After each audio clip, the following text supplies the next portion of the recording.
Graça e paz, eu sou a pastora Dirceleia, Igreja Metodista em Vila Paulistana.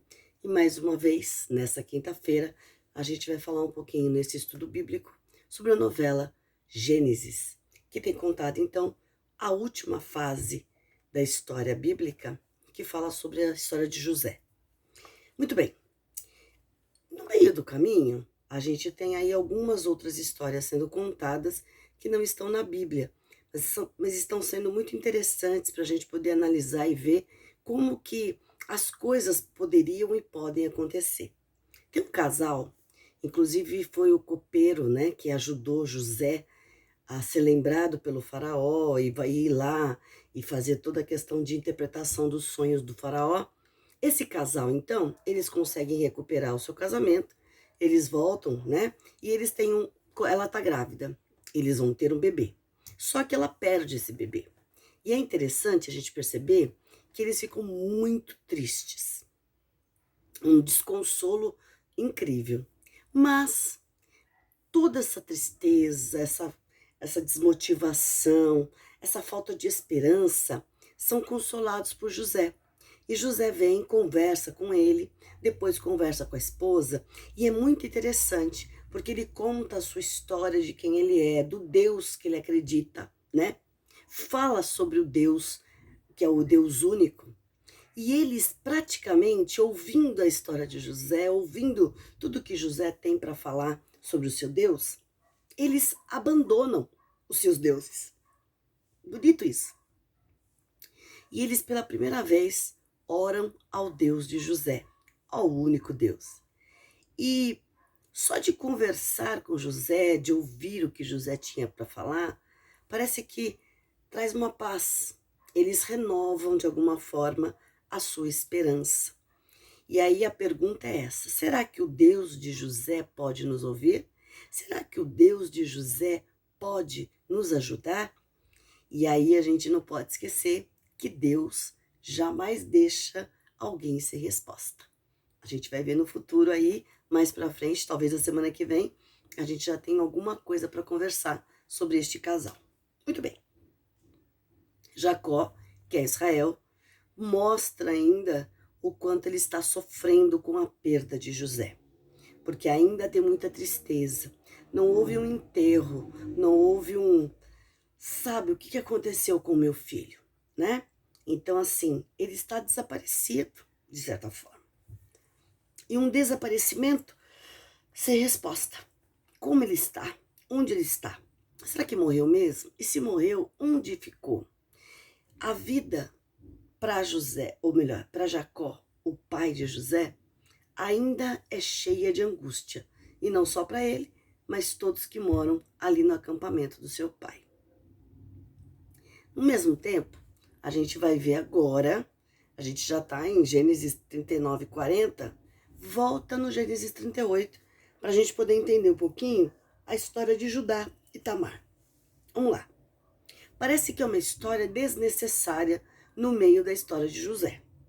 Mas é para a gente observar até o caráter de Judá e o que Deus tem preparado também, que ele faz tudo perfeito. Existe um problema moral na vida de Judá, porque ele mentiu. Ele ajudou os irmãos a venderem José. Praticamente, ele fez algo ruim. E a gente não pode esquecer que Judá, segundo a Bíblia, é e faz parte da linhagem de Jesus. Muito bem. Vamos lembrar um pouquinho da história da família? Simeão e Levi vão vingar a irmã em Siquém. Fazem uma matança geral. Rubem tem relações com Bila. Os irmãos, então, decidem vender José. Judá, com tudo isso que aconteceu, ele decide deixar a casa do seu pai, porque ele não aguenta mais viver a mentira de não contar para o pai o que aconteceu com José. E ele vai, então, para a casa de amigos cananeus. Lá ele conhece, então, a sua esposa, que é cananeia, e ele tem 3 filhos. O primeiro chama que significa acordado. O segundo é Onã, que significa forte. E o terceiro é Selá, que significa petição. No meio do caminho, ele percebe que os filhos mais velhos principalmente o mais velho, ele é mau. E ele decide, então, casar esse filho com uma cananita também, e a Tamar. Tamar mostra que que ele está de verdade, ele já se misturou com outro povo e ele continua misturando a sua linhagem com outro povo. Tamar significa palmeira, beleza terna e esguia. E ela é muito bonita mesmo. Deus, então, vai julgar o Er pelos seus atos. Ele não gosta dos atos de Er, e ele fala, ele era mau aos olhos do Senhor. E o Senhor fala, por isso eu o matei. Agora lembrando, Tamar então se casou com Er. No Antigo Oriente, se um homem morresse sem deixar um herdeiro, quem era, na sequência, ou irmão ou qualquer outro, vamos dizer assim, descendente direto da mesma linhagem, deveria então se casar com essa viúva para poder gerar filhos nela. Por quê? Morrer sem um descendente era uma perda incalculável, irreparável. A memória da pessoa só seria preservada por conta dessa descendência. E manter a linhagem era algo importante para a família e o nome da pessoa que morreu ser importante. Então, na lei do levirato, o próprio Judá, então, faz o quê? Entrega o segundo filho para que essa pudesse ter filhos e o filho que nascesse seria, então, como se fosse o filho do primeiro, porque era o primogênito, e a gente sabe que toda a questão de ser o primogênito, e aí ele seria, então, lembrado, seria como se fosse o herdeiro do primeiro marido e assim por diante. Continuaria a descendência correta, justa, vamos dizer assim, né? E legal diante de todos. Mas Onã, quando ele percebe tudo isso, ele não aceita. Ele queria Tamar para a esposa dele. Ele queria um filho dele, ele não queria que o irmão fosse lembrado, porque ele sabia muito bem quem era o irmão, também sabia das maldades do irmão. Então ele casa-se com a Tamar, mas ele não a engravida. Ele joga o sêmen na terra, fora.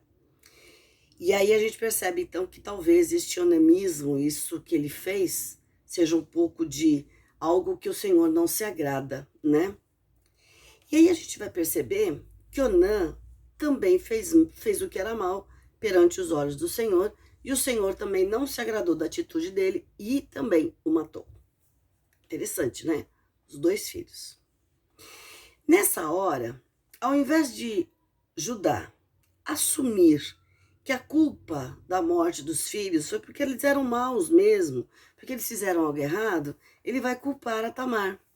E nesse momento, então, com medo até de perder o terceiro filho, ele mente para ela e diz, o meu filho, que é o Selá, quando ele tiver a idade de se casar, eu entrego ele para você e você vai poder ter o seu filho, garantindo que você é da família, garantindo a descendência e você não fica mal perante os olhos da sociedade. Ela vai embora, ela aceita essa promessa do sogro, só que ela volta para casa humilhada, porque ela é viúva 2 vezes e ela não tem filhos. A gente não pode esquecer que as mulheres naquela época tinham essa questão toda social aí, né? Só que Judá, quando ele entrega de volta a Tamar para casa dela, ele praticamente se esquece dela. Ele não lembra mais de tudo que ele fez, porque ele queria justamente que ela sumisse da vida dele, porque ele achava que toda a culpa de tudo que aconteceu era dela.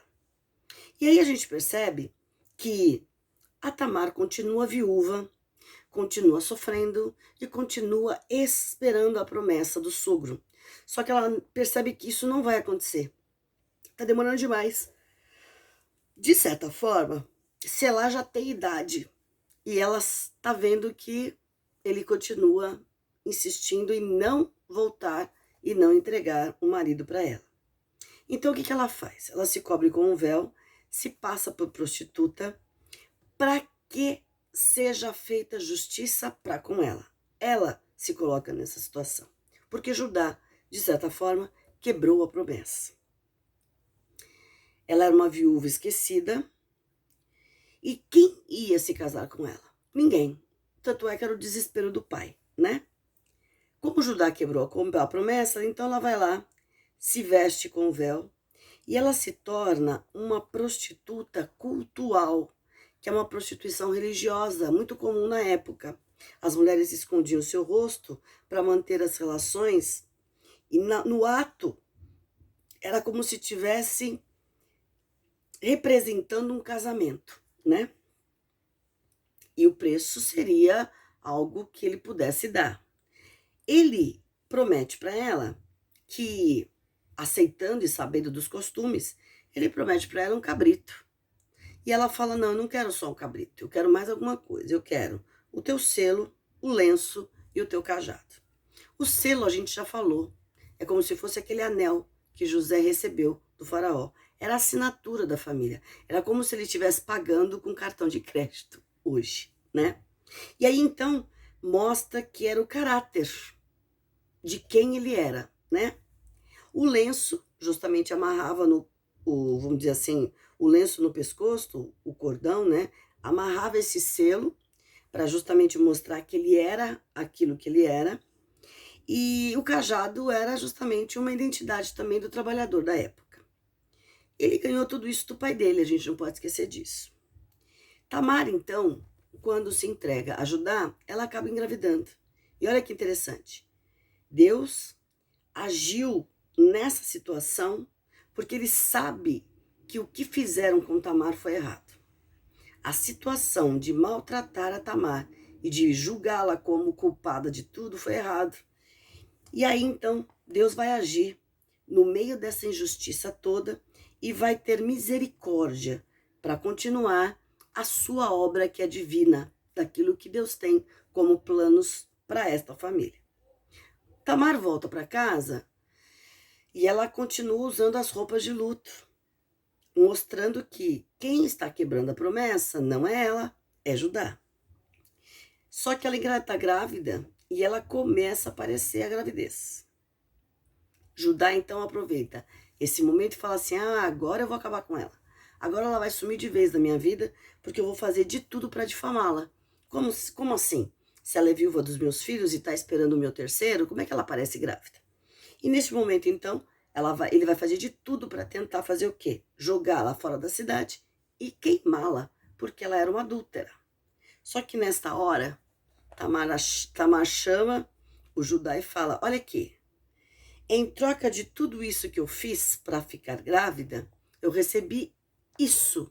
E quando ela mostra o selo, o lenço e o cajado, e ele percebe que é dele, ele se sente culpado. E aí ele cai a ficha, ele fala assim: caramba, quem errou fui eu. E nesse momento ele fala: ela é mais justa do que eu. Ele vai ser humilhado, então, por esta mulher, que de certa forma faz justiça com as suas próprias mãos e do jeito que poderia ser feito. Neste momento, então, da gravidez, ela vai ficar grávida e ela vai ter gêmeos. E a gente não pode esquecer que gêmeos é uma bênção especial de Deus. Só que a gente está falando da família de Jacó. E a gente não pode esquecer que todos os gêmeos, o primeiro, o segundo, né, sempre tiveram algum problema. E aí a gente vai ver aí que sempre teve competição entre irmãos. Na próxima semana, certamente, vai contar direitinho essa história e a gente vai ver o que será que vai acontecer. Quem será que vai nascer primeiro? Quem será que vai ser abençoado? E vamos ver o que a gente tem aí como resposta da própria novela, mostrando aí a misericórdia de Deus para a vida da Tamar. Claro, a partir de agora, então, ela não seria mais humilhada, ela não seria mais desprezada. Ela era uma viúva, mas ela era mãe daquele que era justamente da família e da linhagem de Judá. Interessante, né? Muito complicado, mas muito interessante. E a gente vê que a misericórdia do Senhor, ela é para todos, né? Principalmente quando você sofre alguma injustiça. Vamos continuar acompanhando. José continua tendo 1000 ideias, continua guardando todo o alimento e toda a produção nos celeiros, porque logo, logo, ainda eles estão no processo e no momento de fartura. Logo, logo vem aí um momento de seca, um momento de miséria, um momento de fome. E a novela vai continuando, e a gente vai continuando, e a gente vai vendo aí as bênçãos do Senhor se manifestando, ele sendo conhecido e o Senhor agindo aí no meio deste povo, que é um povo diferente, mostrando a sua glória e a sua bênção. Amém? Senhor, continua conosco, continua nos ensinando, continua mostrando, sim, a tua misericórdia para as nossas vidas. Muito obrigado, Senhor, porque o Senhor é um Deus que não aceita injustiça. O Senhor é um Deus que continua se manifestando justo até hoje. Abençoa a nossa casa, nossa família, abençoa a nossa igreja e continua sendo Deus sobre todas as coisas, em nome de Jesus. Amém. E a bênção do Deus Pai, Deus Filho, Deus Espírito Santo te abençoe e te guarde, te restaure as forças, faça a sua justiça, te encha da sua graça e da sua maravilhosa paz, hoje e sempre. Amém e amém. Boa noite, o Senhor te abençoe e até quinta-feira que vem.